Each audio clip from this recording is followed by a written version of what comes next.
भाजप प्रदेशाध्यक्ष रवींद्र चव्हाण आणि उपमुख्यमंत्री एकनाथ शिंदे यांच्यामध्ये आगामी महापालिका निवडणुकीत महायुतीच्या अनुषंगाने अत्यंत महत्त्वाची बैठक पार पडली। रवींद्र चव्हाण आणि एकनाथ शिंदे यांच्या बैठकीत आगामी निवडणुकीबाबत अखेर तोडगा निघालाय। राज्यातील सर्व महापालिका निवडणुका महायुती म्हणून एकत्र लढण्यावर चर्चा झाली असल्याचं रवींद्र चव्हाण यांनी स्पष्ट केलं।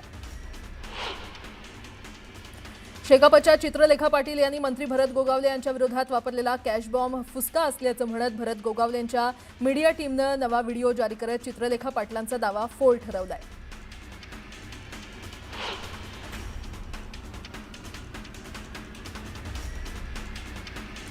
गोंदिया जिल्ह्यातील श्रीरामपूर या पुनर्वसित गावात अद्याप सोयी सुविधा पोहोचल्या नाहीयेत आणि याबाबत आंदोलन करून देखील सरकारनं दुर्लक्ष केलेलं आहे। खासदार प्रशांत पडोळे यांनी हा प्रश्न संसदेत मांडला। श्रीरामपूर आणि काळीमाती गावात तात्काळ सोयी सुविधा पुरवाव्यात, अन्यथा मुख्यमंत्र्यांनी राजीनामा द्यावा अशी मागणी खासदार पडोळे यांनी केली आहे। चंद्रपूर जिल्ह्यातील घुगुस नगर परिषदेच्या निवडणुकीत नगराध्यक्षपदासाठी 6 उमेदवार रिंगणात आहेत, तर 22 नगरसेवक पदासाठी 112 उमेदवार नशीब आजमावत आहेत। मुंबईतल्या विधान भवन राड्याचा अहवाल सभागृहात आज ठेवला जाणार असल्याची खात्रीलायक सूत्रांची माहिती आहे। विधानसभा विशेषाधिकार समितीचा अहवाल आज मांडला जाणार आहे। सर्जेराव टकले आणि नितीन देशमुख यांच्यामध्ये राडा झाला होता।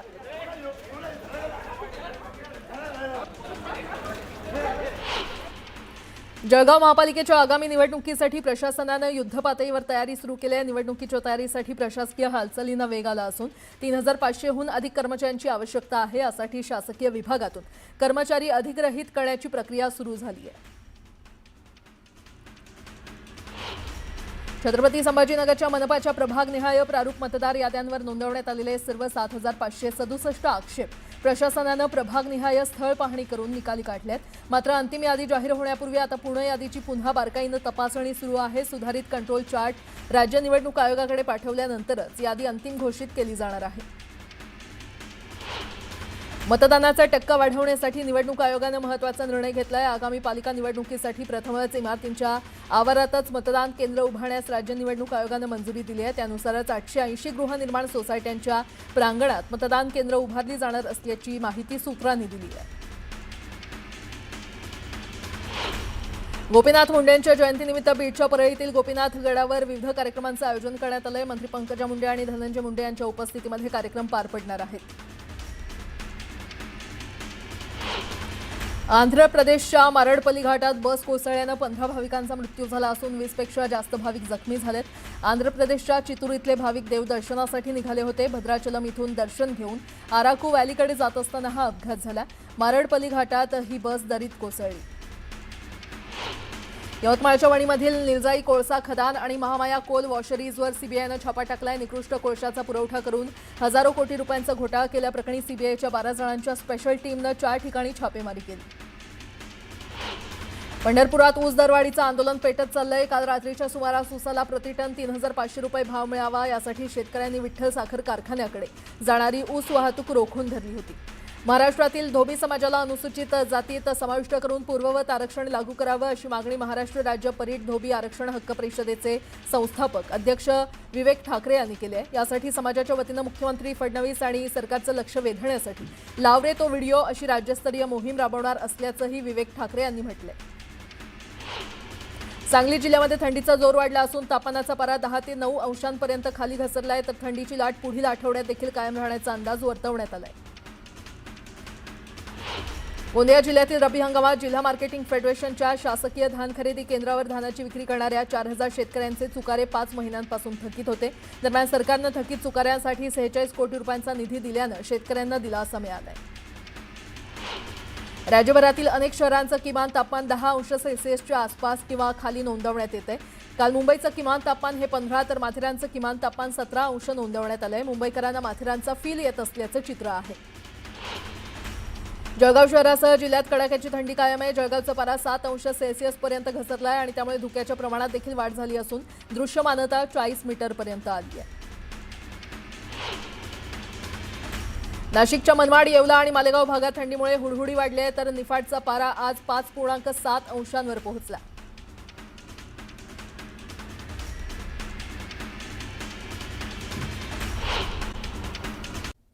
पुढची महत्त्वाची बातमी आपण बघूया। भाजप प्रदेशाध्यक्ष रवींद्र चव्हाण आणि उपमुख्यमंत्री एकनाथ शिंदे यांच्यामध्ये आगामी महापालिका निवडणुकीत महायुतीच्या अनुषंगाने अत्यंत महत्त्वाची बैठक पार पडली। रवींद्र चव्हाण आणि एकनाथ शिंदे यांच्या बैठकीत आगामी निवडणुकीबाबत अखेर तोडगा निघालेला आहे। भाजप प्रदेशाध्यक्ष रवींद्र चव्हाण यांनी गुरुवारी उपमुख्यमंत्री एकनाथ शिंदे यांची भेट घेतली आणि यावेळेला राज्यातील सर्व महापालिका निवडणुका महायुती म्हणून एकत्र लढवण्यावरती चर्चा झाली असल्याचं रवींद्र चव्हाणांनी स्पष्ट केलं आहे। मुंबईसह ठाण्यात 100% युती करण्याचा निर्णय झाल्याची माहिती त्यांनी दिली आहे। इतर महापालिकांमध्ये कमिटी तयार करून युतीचा फॉर्म्युला ठरवण्यासाठी चर्चा करावी लागणार असंही रवींद्र चव्हाण यांनी स्पष्ट केलं आहे। तर नवी मुंबई पालिकेसंदर्भात भाष्य करताना वैर हा शब्द राजकारणात असूच शकत नाही, राजकारणात मित्रत्व कधी होईल हे सांगता येत नाही असं सूचक विधान देखील त्यांनी केलेलं आहे। तर दुसरीकडे राज्यात महापालिका निवडणुका जानेवारीमध्ये होण्याची शक्यता असून जिल्हा परिषदेच्या निवडणुका लांबण्याची शक्यता असल्याचं त्यांनी सांगितलं आहे। मुंबई महानगरपालिका आणि प्रमुख महानगरपालिका यामध्ये कोणत्याही परिस्थितीमध्ये युती व्हायलाच हवी या मताशी सर्व वरिष्ठांनी ठामपणे सांगितलं। आणि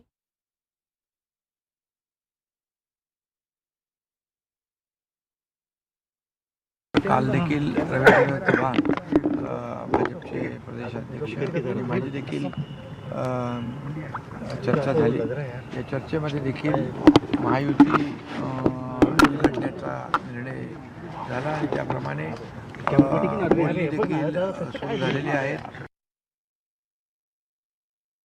सर्व स्थानिक स्वराज्य संस्था किंवा महानगरपालिकेमध्ये ज्या 4, 5, 6 किंवा अशा जेवढ्या शक्य आहेत प्रमुख पदाधिकारी जेवढे आहेत त्या प्रमुख पदाधिकाऱ्यांच्या कमिट्या तयार करणं आणि त्या कमिट्या तयार करून त्या संदर्भामध्ये ज्या चाचपणी करायला हवी किंवा कशा पद्धतीने पुढे जावं, सकारात्मक कसं पुढे जावं या सगळ्या गोष्टीचा विचार हा करण्याच्या दृष्टिकोनातून आता सुरुवात करायला ठरवलं आहे।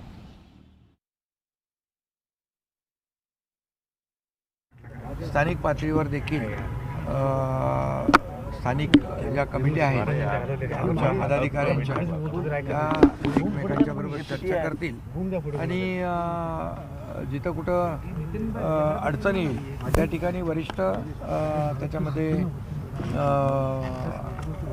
हस्तक्षेप करून तिथली अडचण दूर करतील। तो मुंबई असेल किंवा ठाणा असेल अशा ज्या प्रमुख महानगरपालिका आहेत त्या महानगरपालिकेमध्ये वरिष्ठ लेवलवरती 100% युती करण्याच्या संदर्भातला निर्णय हा वरिष्ठांनी सर्वांनी मिळून घेतलेला आहे। असं कोणालाही बाजूला ठेवण्याचा विषय नाही, आम्ही महायुती म्हणूनच लढणार आहोत। त्यामुळे ही आता चर्चा सुरू झालेली आहे स्थानिक पातळीवर देखील आणि आमच्या वरिष्ठ पातळीवर देखील। महायुतीच निवडणूक मजबूतीने लढेल। आमचा महायुती कायम राहावी असा नेहमीच तिघांचाही प्रयत्न आहे, राहील। स्थानिक स्वराज्य संस्थांच्या निवडणुका यापूर्वी अशाच प्रकारच्या स्थानिक स्तरावर लढल्या जायच्या। 3 पक्ष सोडा, एका पक्षात पण नगरपालिकांमध्ये 2-2 गट 3-3 गट एकमेकांच्या विरोधात लढलेले आहेत। कारण स्थानिक स्वराज्य संस्थांची निवडणूक ही कार्यकर्त्यांची निवडणूक असते, जास्तीत जास्त कार्यकर्त्यांना निवडणूक लढवण्याची इच्छा असते आणि त्याच्यामुळे स्थानिक स्वराज्य संस्थांच्या निवडणुका या गेली अनेक वर्ष या ठिकाणी अशाच पद्धतीनं होतात। आता आमच्यातच त्या ठिकाणी समोरासमोर काही ठिकाणी आल्यामुळे तो मोठा चर्चेचा विषय झाला। रवींद्र चव्हाण साहेबांनी कालचं जे त्यांचं स्टेटमेंट आहे ते महायुतीच्या दृष्टीनं अत्यंत महत्वाचं आहे। प्रत्येक महानगरपालिका त्यामध्ये मुंबई आली, ठाणे पण आली, ही महायुती आम्ही म्हणून एकत्र लढणार आहोत। किंवा काल आमची राष्ट्रवादी काँग्रेस पक्षाची जी बैठक संपन्न झाली त्यामध्ये सुद्धा आगामी सर्व निवडणुका महायुती म्हणून एकत्र लढण्याचाच निर्णय घेतला गेलेला आहे। पण जर कुठं असं वाटलं की स्थानिक ठिकाणी काही वेगळी युती करायची तर तो सर्वस्वी अधिकार त्या महानगरपालिकेतील तिथल्या पक्षाच्या वरिष्ठांना राहणार, म्हणजे जिल्ह्याच्या। 20 दिवसाचा वेळ घेतला मतमोजणीसाठी आणि उद्या ईव्हीएम मध्ये घोळ करतील आणि निवडणुका जिंकतील अरे इमानदारी निवडणुका जिंका, जर तुम्ही युती करा तुमची महायुती होऊ देत, पण बॅलेटवर निवडणुका घ्या, तुमची जागा कुठे आहे लोक दाखवतील. त्यांची युती हो अगर न हो, पण मी एवढंच सांगतो, मी जे बघितलं तेवढं सांगतो की एकनाथराव शिंदेची भाजपाला गरज कुठे आहे. तिथं ते भाजपवाले एकनाथराव शिंदेबरोबर युती करतायत. सरसकट युती झालेली नाही. नुकत्याच झालेल्या विधान परिषद आणि नगरपालिकेच्या निवडणुकीमध्ये विदर्भातला अहवाल घ्या. या अहवालामध्ये तुम्हाला स्पष्ट दिसेल की विदर्भामध्ये भारतीय जनता पार्टीची ताकद असल्यामुळे त्यांनी एकनाथ शिंदेना सर्रास कुठेही जवळ घेतलेलं नाही. अजितदादा पवार गट बघा, माझ्याच कोकणामध्ये राष्ट्रवादी म्हणून अजित पवार गटाला युतीमध्ये एकही जागा दिलेली नाही. ज्या कोकणामध्ये त्यांचे खासदार आहेत त्या स्वतः सुनील तटकरे, त्या म्हणजे अजितदादा पवार पक्षाचे राज्याचे अध्यक्ष आहेत, त्या खासदारांच्या मतदारसंघामध्ये ज्या नगरपालिकेच्या नगरपरिषदेच्या निवडणुका झाल्या तिथं सुद्धा त्यांना एकही जागा शिवसेना भाजपाने दिलेली नाही.